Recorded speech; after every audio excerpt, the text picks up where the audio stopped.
لوہے کی تلوار سے کسی کی گردن تو جھکائی جا سکتی ہے مگر کسی کا دل جھکایا نہیں جا سکتا، اور اسلام نے سب سے پہلے جس چیز کو جھکایا ہے وہ دل کی دنیا ہے۔ نہیں ہے کوئی جہاں میں ہمارا یا رسول اللہ، آپ ہی ہے ہمارا سہارا یا رسول اللہ۔ سنا ہے ہر عاشق کے گھر آپ تشریف لاتے ہیں، سنا ہے ہر عاشق کے گھر آپ تشریف لاتے ہیں، میرے گھر میں بھی ہو جائے چراغاں یا رسول اللہ۔ حضور علیہ الصلوۃ والتسلیم کی بلندی کیا ہے؟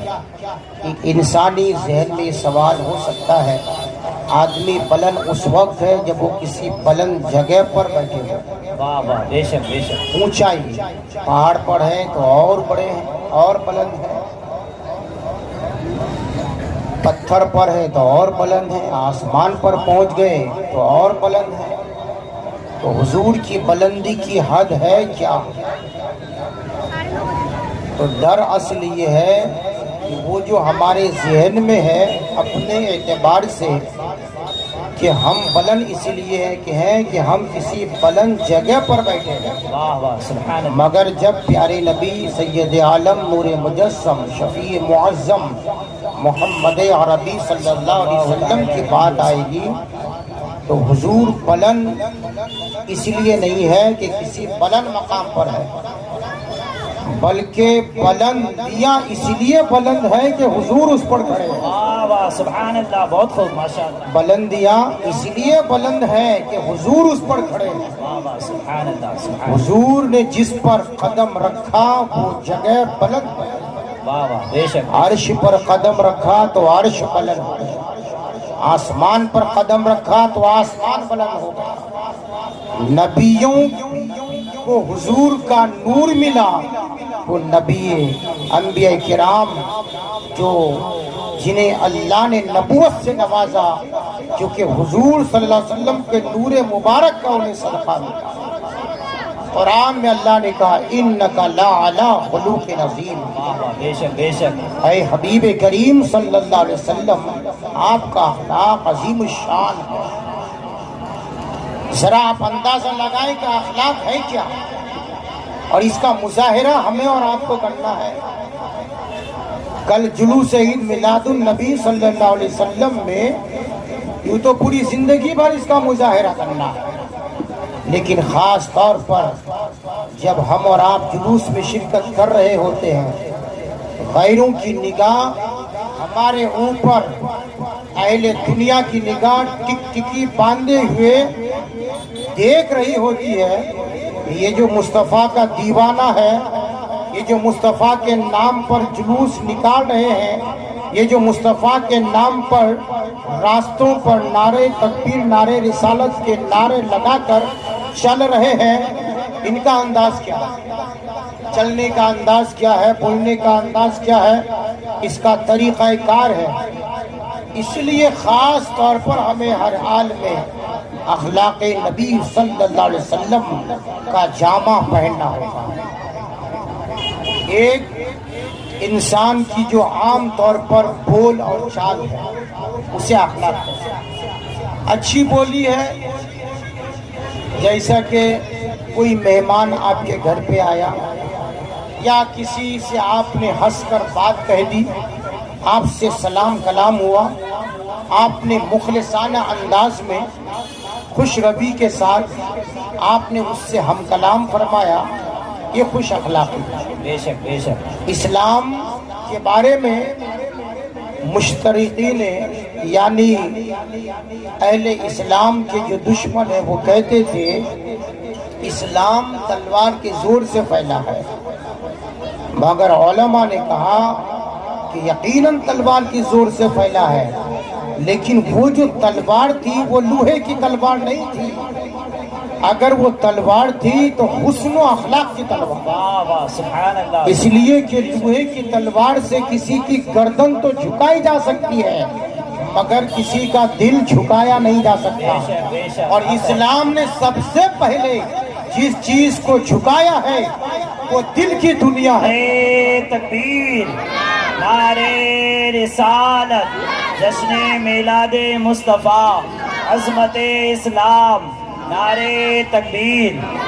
پیارے نبی صلی اللہ علیہ وسلم کی بارگاہ میں عرض کیا گیا کہ یا رسول اللہ صلی اللہ علیہ وسلم، ماں باپ اگر اپنی اولاد کو کوئی گفٹ دینا چاہیں تو کون سا گفٹ دیں، کون سا تحفہ دیں جو اس کے لیے بہتر ہو؟ پیارے نبی صلی اللہ علیہ وسلم نے ارشاد فرمایا کہ ماں باپ اپنی اولاد کو اخلاق عظیمہ کا گفٹ، اخلاق عظیمہ کی تعلیم دیں، اپنے بچوں کو اخلاق سکھائیں، اپنے بچوں کو اخلاق کی تعلیم دیں، ان کو بتائیں کہ اسلام میں اخلاق کا کتنا بڑا مقام ہے، اسلام میں اخلاق عظیم کا کتنا بڑا مقام ہے۔ پیارے نبی صلی اللہ علیہ وسلم کے پیارے دیوانوں، ایک پہلو سے صرف اگر اخلاق کا پایا جائے اور دوسرے پہلو میں اخلاق نہ پایا جائے تو وہ عظیم اخلاق کا مالک نہیں کہلایا جائے گا۔ مگر پیارے نبی صلی اللہ علیہ وسلم کا اتنا عظیم اخلاق تھا، اگر حضور علیہ السلام کی پوری زندگی کا ہم مطالعہ کرتے ہیں تو اس نتیجے پر پہنچتے ہیں کہ سراپا مجسمہ حضور با اخلاق تھے۔ قرآن نے اللہ کے رسول صلی اللہ علیہ وسلم کے بارے میں کہا اِنَّكَ لَعَلَىٰ خُلُقٍ عَظِيمٍ، اے نبی صلی اللہ علیہ وسلم آپ عظیم الشان اخلاق پر فائز تھے۔ سیدہ کائنات حضرت عائشہ صدیقہ رضی اللہ تعالی عنہا سے پوچھا گیا کہ یا رسول اللہ صلی اللہ علیہ وسلم کے اخلاق کیا تھے؟ تو قالت عائشہ، تو حضرت عائشہ حضور کی چہیتی بیوی فرماتی ہے کہ کانا رسول اللہ صلی اللہ علیہ وسلم کانا خلقہ القرآن، رسول اللہ صلی اللہ علیہ وسلم کا اخلاق قرآن تھا، یعنی حضور کا چلنا قرآن، حضور کا بیٹھنا قرآن، حضور کا بولنا قرآن، حضور کا انداز گفتگو قرآن، اور حضور کا ہر لمحہ قرآن۔ قرآن کہہ رہا اِنَّكَ لَعَلَىٰ خُلُقٍ عَظِيمٍ، آپ کا اخلاق اتنا عظیم ہے، اتنا عظیم الشان ہے کہ جس عظیم الشان پر آپ فائز ہیں، اعلیٰ حضرت نے اسی کے طرف اشارہ کر کے فرمایا کہ تیری خلق کو حق نے عظیم کہا، تیرے خلق کو حق نے جمیل کیا، کوئی تجھ سا ہوا ہے نہ ہوگا شہا، تیرے خالق حسن و ادا۔ نعرے تکبیر، نعرے رسالت، علماء اہل سنت، جشن میلاد مصطفیٰ، گلشن نعیمیہ کمیٹی، نعرے تکبیر۔ پیارے نبی صلی اللہ علیہ وسلم کے پیارے دیوانوں، اسلامی ابتدا اور اسلام کے آخر تک جو حضور نے تبلیغ کا انداز اور تبلیغ کار جو آپ نے فرمایا ہے، اگر ہم مطالعہ کرتے ہیں تو پتہ چلتا ہے۔ دیکھیے پیارے نبی صلی اللہ علیہ وسلم کو جب مکہ سے اللہ کا حکم ہوا کہ اے نبی صلی اللہ علیہ وسلم آپ شہر مکہ کو چھوڑ دیں، مشرکین مکہ آپ کی جان کے دشمن ہے اور آپ یہاں سے ہجرت کر جائیں۔ پیارے نبی صلی اللہ علیہ وسلم مکہ کو چھوڑ کر مدینے کی طرف ہجرت کرتے ہیں۔ 8 سال تک پیارے نبی صلی اللہ علیہ وسلم مکہ المکرمہ کی فتح یابی کے لیے دعائیں مانگتے ہیں، اللہ کی بارگاہ میں دعا کرتے ہیں، اے اللہ جس شہر میں پیدا ہوا جو مکہ المکرمہ ہے، جہاں پر تیرا کعبہ اللہ ہے، جہاں پر آب زمزم ہے، جہاں پر مقام ابراہیم ہے، جہاں مولد النبی صلی اللہ علیہ وسلم ہے، جہاں پر صفا اور مروہ ہے، اے اللہ مجھے وہ فتح نصیب فرما۔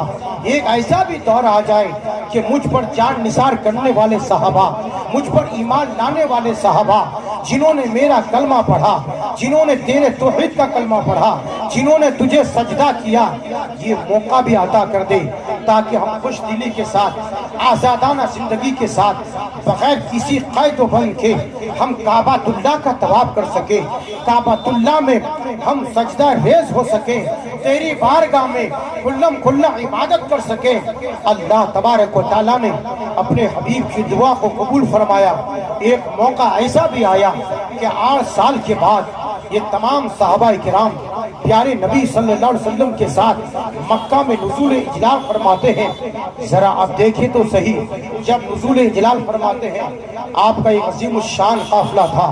یہ تمام صحابہ کرام جب مکہ میں نزول اجلال فرماتے ہیں، مکہ میں داخل ہوتے ہیں، داخل ہونا تھا کفار و مشرکین جنہوں نے بے پناہ ظلم و ستم کیا، اور اب ان کا یہ مقام ہو گیا کہ وہ اپنے آپ کو، اپنے سر خم کو تسلیم کر کے حضور کی بارگاہ میں حاضر ہوا آتے ہیں. حضور علیہ السلام نے فرمایا تھا اس موقع پر کہ کسی پر ظلم نہ کیا جائے گا، جو اپنے دروازے کو بند کر لے اس کے لیے امان ہے، یعنی اس کو قید نہیں کیا جائے گا. یہاں تک کہ ابو سفیان جو اسلام کے دشمنی میں سب سے پہلے سرکردہ رہنماؤں میں شمار کیا جاتا تھا، اس کے لیے رسول خیر صلی اللہ علیہ وسلم نے اعلان فرمایا جو ابو سفیان کے گھر میں پناہ لے لے اسے امان مل جائے گی. ابو سفیان نے کہا تھا یا رسول اللہ میرا گھر تو چھوٹا ہے، اہل مکہ کے لوگ بہت ہیں، میرے گھر میں اتنے لوگ کیسے پناہ لے سکتے ہیں؟ تو حضور نے فرمایا جاؤ میں اور تمہیں خوشخبری دیتا ہوں، جو ابو سفیان جن کو پناہ دے دے میں انہیں بھی پناہ دے دوں گا، انہیں بھی معاف کر دوں گا. ذرا اس منظر کو آپ سامنے رکھیں کہ پیارے نبی صلی اللہ علیہ وسلم فتح مکہ ہو چکا ہے، اور فتح مکہ پیارے نبی صلی اللہ علیہ وسلم صبح اٹھنی پر جلوہ فرما ہے، صحابہ کی مقدس جماعت ہے. ادھر مشرکین عرب ایک طرف مجرم کی حیثیت سے بیٹھے ہوئے ہیں، سب کی نگاہیں نیچی ہے، کسی کی آنکھوں میں آنسو جاری ہے، کوئی دل میں یہ سوچ رہا ہے یہ تو وہی محمد عربی صلی اللہ علیہ وسلم ہے جن پر ہم نے بے انتہا ظلم کیا، یہ تو وہی ہے، وہی نبی صلی اللہ علیہ وسلم ہے جن کو ہم نے جادوگر کہا. کوئی یہ سوچ رہا ہے ہم نے کانٹے بچھایا تھا، آج تو ہم پر وہ بادشاہ ہے، آج تو ہم پر وہ حاکم ہے. ہماری سزا یہ ہے جو ہم نے گناہ کیا تھا کہ وہ صرف اشارہ کر دے اور ہم قتل کر دیے جائیں گے. یقیناً آج ہماری موت ہے، آج ہماری سزا ہے، مگر قربان جاؤ اچانک ان کفار و مشرکین کی جو نگاہیں نیچی تھی، حضور نے اچانک ارشاد فرمایا اے کفار مکہ تمہارا میرے بارے میں کیا خیال ہے؟ تم میرے بارے میں کیا گمان رکھتے ہو؟ تم میرے بارے میں کیا سوچتے ہو؟ غیب دا نبی یہ دو عالم صلی اللہ علیہ وسلم کی زبان مبارک سے یہ جملہ نکلنا تھا. بیک وقت کفار مشرکین کے محفل سے اس مجمع سے آواز اٹھتی ہے کہ یا ابن کریم، آپ تو کریم کے بیٹے کریم ہے، آپ کرم فرمانے والے کے بیٹے کرم فرمانے والے کریم ہے، آپ ابن کریم ہے، آپ سے ہمیں اتنی امید ہے کہ آپ ہم پر بھلائی کریں گے، آپ ہم پر رحم کریں گے. اللہ اکبر کبیرہ، وہ نبی جسے اللہ نے رؤوف الرحیم بنا کر بھیجا، وہ نبی اگر چاہتے ایک اشارہ فرماتے سب کی گردنیں جسموں سے الگ ہو جاتی تھی، مگر وہ نبی کیا فرما رہے ہیں؟ اے لوگو یا ایھا الناس انتم الطلقاء اذهبوا انتم الطلقاء لا تصرف علیکم اليوم اذهبوا وانتم الطلقاء. تم میرے بارے میں یہ سوچتے ہو جو کہ تمہیں سوچنے کا حق ہے، تم نے وہ گناہ عظیم کیا ہے، مگر اسلام کا میں تمہیں درس دے رہا ہوں. تم نے میرے ساتھ غداری کی، تم نے میرے ساتھ بے وفائی کی، تم نے میرے پیروں کے نیچے کانٹے بچھائے، تم نے مجھ پر پتھر برسائے، تم نے مجھے جادوگر کہا، تم نے مجھے جھوٹا کہا، مگر جاؤ اسلام کی تعلیم میں تمہیں دیتا ہوں. میرے بارے میں یہ خیال نہ کرنا کہ میں تمہیں اس جرم کے عظیم کے بدلے میں تمہاری گردن کو تمہارے جسموں سے الگ کر دوں گا. نہیں وانتم الطلقاء، جاؤ میں سب تم کو آزاد کرتا ہوں. پیارے نبی صلی اللہ علیہ وسلم کے زبان مبارک سے یہ جملہ نکلنا تھا. وہ لوگ جو کفر و شرک کی زندگی بسر کر رہے تھے اور اپنی زندگی سے مایوس ہو رہے تھے، حضور کی اس اخلاقان کریمہ کو دیکھ کر ان کے آنکھوں سے آنسو جاری ہو گیا، اور بیک وقت زبان سے یہ جملہ نکلتا چلا گیا کہ وہ رسول